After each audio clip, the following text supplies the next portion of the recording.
Good morning, Joy Clendenning from Raise Your Hand.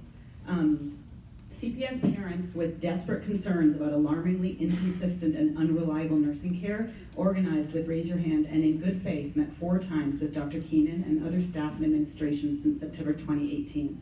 We heard from parents struggling to get quality care for their children in 3 different areas and tried to convey this and present solutions to CPS for an improved design system, but did not get an adequate response.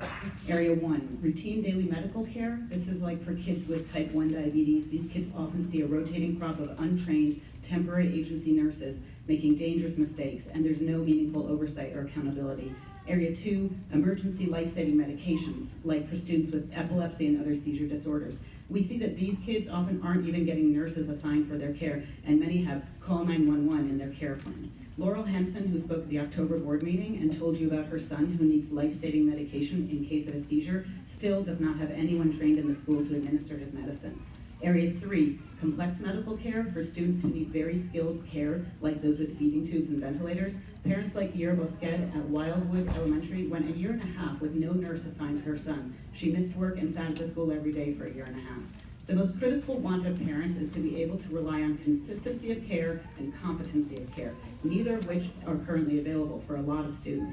In October, CPS told us they would be developing a comprehensive plan to deal with the current dysfunction. Instead of taking on meaningful reform, you just went from 1 temp agency to multiple temp agencies, a jaw-dropping blow after we told you how dangerously broken the current system of the use of temporary agency nurses is.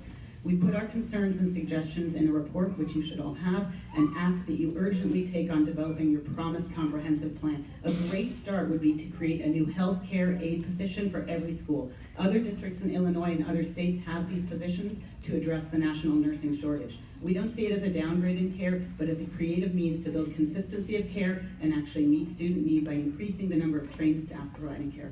So you should all have this report in your packet. Thank you, Ms. Clendenning. And the next speaker on the topic, speaker 20.